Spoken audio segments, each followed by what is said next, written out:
پاکستان میں اگر ٹیلنٹ کی بات کی جائے تو یہاں پہ یہ کہا جاتا ہے کہ ٹیلنٹ کی کوئی کمی نہیں ہے، چاہے وہ سپورٹس ہوں، کسی قسم کے کوئی ایگزامز ہوں، یا کوئی بھی کمپٹیشن ہو، یا انٹرنیشنل لیول کے کوئی ایونٹس ہو، تو یہاں پہ کوئی بھی کمی نہیں ہے۔ لیکن مسئلہ یہ ہے کہ پاکستان میں جو ٹیلنٹ موجود ہے اس ٹیلنٹ کو پراپر ایکسپوجر نہیں ملتا، وہ فیسلٹیز نہیں ملتی کہ وہ انٹرنیشنل لیول پہ جا کے اس طرح سے پرفارم کر سکیں جس طرح سے باقی ممالک پرفارم کرتے ہیں ان جدید ترین فیسلٹیز کا استعمال کرتے ہوئے۔ لیکن اس کے باوجود محدود فیسلٹیز کے ہوتے ہوئے بھی پاکستان کی جو یوتھ ہے، جو خواتین ہیں، جو ینگسٹرز ہیں، وہ بڑے اچھے طریقے سے پرفارم کر رہے ہیں۔ اکثر بات کی جاتی ہے فوٹوگرافی کی، تو فوٹوگرافی بھی بیسیکلی ایک آرٹ ہے، اسے بھی ہر کوئی اس طرح سے کیری نہیں کر سکتا جس طرح سے نارملی ایک فوٹوگرافر کرتا ہے۔ اور ایبٹ آباد میں اگر بات کی جائے فوٹوگرافرز کی، یہاں پہ فوٹوگرافرز تو کافی سارے ہیں، لیکن ان میں سے ایک ایسا نام میم سعدیہ رشید ہیں جو کہ بڑے عرصے سے فوٹوگرافی کر رہی ہیں، بڑے ایونٹس انہوں نے کور کیے ہیں اور بڑی زبردست فوٹوگرافی کرتے ہیں، ایک بڑا نام ہے یہاں کا۔ تو ان کے پاس یہ جو سکل ہے، اس سکل کے حوالے سے آج ڈسکشن ہوگی۔ آج ایک شارٹ سا پروگرام تھا، تو جو لوگ فوٹوگرافی میں انٹرسٹ رکھتے ہیں وہ یہ پروگرام آج کا ضرور دیکھیں۔ Thank you ma'am. السلام علیکم، ویلکم۔ اچھا میم، یہ بتائیں کہ آپ نے یہ فوٹوگرافی کا اپنا کیسے سٹارٹ لیا ہے اور کیا کیا ایونٹس کیے ہیں، اور کیسے اتنی زیادہ ایکسپرٹیز آپ کے پاس اس کی آئی ہیں؟ کیونکہ فوٹوگرافی کے لوگ بڑے شوقین ہوتے ہیں، آج کل تو جس کے پاس سیل فون ہوتا ہے اس کی یہی کوشش ہوتی ہے وہ اچھی سے اچھی تصویر لے، لیکن ایک پروفیشنل کا پکچر لینا اور ایک لے مین کا لینا تو دیر از اے ہیوج ڈفرنس۔ تو آپ بتائیں کہ آپ کا کیریئر کیسے سٹارٹ ہوا اور کیسے آپ نے کس طرح کے ایونٹس کور کیے؟ سٹارٹ میں تو میں اسکول میں ذرا یہ ایونٹس وغیرہ ہوتے تھے تو اس پہ میں کیپچر کرتی ہوتی تھی۔ مجھے اکثر ٹیچرز کہتی تھی سعدیہ کی فوٹوگرافی وہ زیادہ اچھی ہے، یہ خود اس کو دے موبائل، یہ خود کور کرے گی۔ بس وہ چھوٹے چھوٹے ایونٹس کرتے کرتے مجھے وہیں سے شوق ہونا شروع ہوا۔ پھر اس کے بعد میں نے پرواز، یہاں پہ ایک پرواز نامی اسٹوڈیو ہے، تو وہاں سے میں نے سٹارٹ لیا۔ وہاں پہ انہوں نے مجھے سٹارٹ میں تو آٹو پہ سکھایا، پھر میں نے تھوڑا سا آگے بڑھنا چاہا۔ میں نے کہا اب ہر کام تو آٹو پر نہیں ہوتا، تو مزید اس کو سیکھنا چاہیے۔ اس کے لیے پھر میں مزید آگے جمال فوٹوگرافی، یہاں پہ جمال اسٹوڈیو تھا، پھر میں ان کے پاس گئی۔ ان سے پھر میں نے یہ الحمدللہ کہ مینول پہ سیکھا، انہوں نے مجھے مینول پہ سکھایا، اور وہ میرے ٹیچر بھی ہیں اور میں بڑی رسپیکٹ کرتی ہوں ان کی۔ وہاں سے پھر میں آگے بڑھتی گئی، میں نے ان کے ساتھ رہ کے کافی ایونٹس کیے۔ میگزیمم میں نے ان کے ساتھ 50+ ایونٹ ان کے ساتھ میں نے کیے، اور مجھے کافی اس سے اور زیادہ مطلب ہوا کہ مجھے اس سے آگے بڑھنا چاہیے۔ پھر میں نے عثمان غنی کو اپروچ کیا۔ عثمان غنی اسلام آباد میں بہت اچھے اور بڑے سینئر فوٹوگرافر ہیں، تو میں نے پھر ان سے 1 ایئر کا کورس کیا۔ اس کے بعد الحمدللہ سے پھر اپنا ایک اسٹوڈیو رن کر رہی ہوں ابھی، ایسے اسٹوڈیو کے نام سے، جو ایبٹ آباد میں جنگی کے پاس ہے۔ بالکل ٹھیک ہے، یہ بھی آپ نے بڑا اچھا بیک گراؤنڈ بتایا، آپ کی کافی ایفرٹس ہیں، سنسیئر ایفرٹس ہیں۔ ظاہر ہے کوئی بھی کام کرنے کے لیے اسٹرگل تو کرنی ہی پڑتی ہے۔ ایسا ہی ہے۔ تو آپ کا جو اسٹوڈیو ہے، یہ اس میں کیا مطلب اس کو سارا آپ خود دیکھ رہی ہیں؟ آپ کے پاس کتنا سٹاف ہے اور وہاں پہ کیا کیا ایکوپمنٹ اویلیبل ہے، اور وہاں پہ آپ کیا کیا یہاں پہ اپنے لوگوں کو سروسز دے رہی ہیں؟ کیونکہ اکثر یہ دیکھا گیا کہ آپ ایونٹس، مختلف ایونٹس ہمارے ایبٹ آباد کے، اسپیشلی ویڈنگ ایونٹس کی میں بات کروں تو آپ کور کر رہی ہوتی ہیں۔ تو اپنی سروسز اور اپنے آفس کے سٹاف کے حوالے سے اور باقی جو ایکوپمنٹ ہے اس حوالے سے بتائیں۔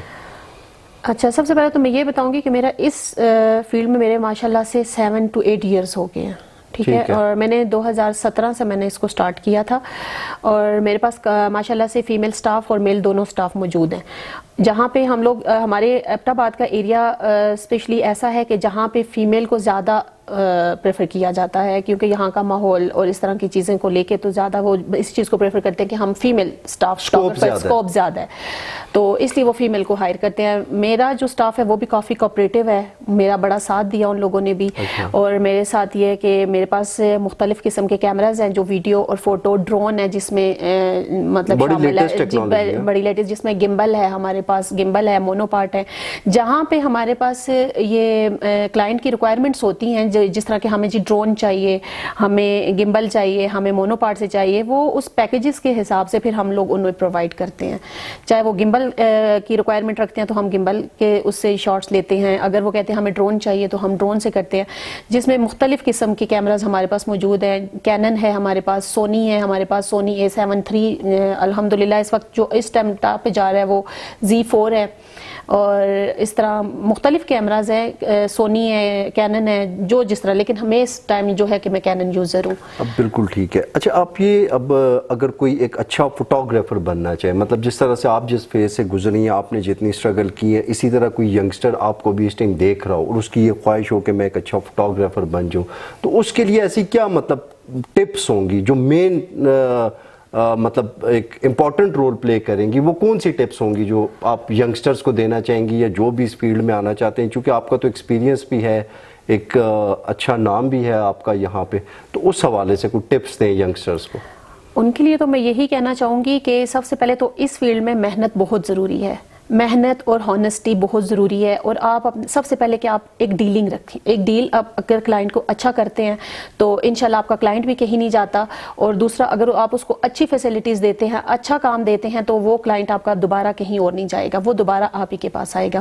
اور میری ان سے یہی ریکویسٹ ہے کہ بس وہ یہ ہے کہ سب سے پہلے تو محنت بہت ضروری ہے, اور جب آپ محنت کریں گے تو آپ انشاءاللہ کہیں مار نہیں کھائیں گے. بالکل ٹھیک ہے. اچھا آج کل تو بڑے لیٹسٹ ٹولز بھی آ رہے ہیں, ٹیکنالوجی بھی آ رہی ہے, تو لوگ کیمرہ کی جگہ موبائل بھی سم ٹائمز یوز کر لیتے ہیں, تو آپ کیا سمجھتی ہیں کہ موبائل فون وہ رزلٹس دے سکتا ہے کہ جو پروفیشنل کیمرہ دیتا ہے؟ نہیں, موبائل وہ رزلٹ نہیں دیتا. ظاہر سی بات ہے, آپ دیکھیں آج کل آئی فون آ گئے ہیں, لیٹسٹ موبائل آ گئے ہیں, لیکن پھر بھی DSLR اور ان چیزوں کا مقابلہ کوئی بھی نہیں کر سکتا, موبائل کے ساتھ نہیں ہو سکتا. DSLR کی یہ چیز ہے کہ آپ جب ایک فوٹو لیتے ہیں تو آپ اس کو جتنا بھی زوم کریں یا کچھ بھی, لیکن اس کا پکسل, اس کی ریزولیشن کم نہیں ہوگی. جبکہ آپ آئی فون لیتے ہیں یا کوئی اچھا موبائل لے لیتے ہیں, پر وہ اس کی کوالٹی نہیں آئے گی جو DSLR آپ کو دے رہا ہے. بالکل ٹھیک ہے. اس کے علاوہ کوئی اور میم آپ میسیج دینا چاہیں فوٹوگرافی کے حوالے سے یا اپنے اوور آل ایکسپیرینس کے حوالے سے, کہ آپ کو کن مشکلات کا سامنا کرنا پڑا یا کس طرح سے آپ یہاں تک آنے میں کیا آپ کی اسٹرگل تھی, تو وہ لاسٹ میں آپ دے دیں. فیمیل کے لیے تو بڑا اسٹرگل کرنا پڑتا ہے ان فیمیل کو, لیکن ان کے لیے بڑا مشکل ہوتا ہے ایک فیمیل کا باہر نکلنا, اور وہ بھی اس ٹائم میں آپ خود بہتر سمجھ سکتے ہیں کہ رسکی کام ہے یہ بھی ایک, کہ ہم لوگ جب ایسی جگہوں پہ ہمیں جانا پڑتا ہے کہ جو ہم نے کبھی سوچا بھی نہیں ہوتا کہ ہمیں یہ جگہ ہم دیکھیں گے یا یہاں ہم آئیں گے, اتنے ایسے راستوں سے گزرنا پڑتا ہے کہ میں کہتی ہوں ان فیمیل کو میں اپریشیٹ کرتی ہوں جو اس وقت فوٹوگرافر ہے یا کوئی بھی جس فیلڈ میں بھی ہیں فیمیل. تو میں نے اس فیلڈ میں آ کے میں نے یہ دیکھا ہے کہ بہت ہی مشکل کا سامنا کرنا پڑا ہے, جتنا مجھے فیل ہوا ہے کہ میں نے خود بہت مشکل کاٹی ہے اس راستے میں. تو میں مزید اور بھی یہی اپنی فیمیل ریکویسٹ کرتی ہوں, فیمیل جتنی بھی فیمیلز ہیں ان کے لیے, کہ بس اپنے اندر ایک کانفیڈنس پیدا کریں اور محنت کریں, اور انشاءاللہ اپنے رب پر یقین رکھیں, تو انشاءاللہ کوئی بھی منزل آپ سے دور نہیں ہے. چلیں ٹھیک ہے جی, تھینک یو سو مچ.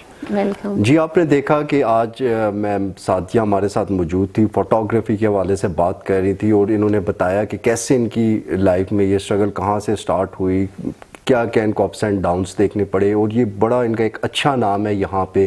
جتنے بھی ایونٹس ہوتے ہیں یا جو بھی فوٹوگرافی جس کو کروانی ہوتی ہے تو وہ میم سعدیہ سے ڈیفینیٹلی رابطہ کرتا ہے. تو ان کا جو مطلب ایفرٹس ہیں وہ میرے پروگرام میں بھی کچھ ان کے جو شوٹس وغیرہ ہیں وہ چلیں گے, وہ آپ دیکھ سکیں گے. تو اس طرح کے ٹیلنٹ کو ضرور پروموٹ کریں اور جتنا ہو سکے ان کو سپورٹ کریں.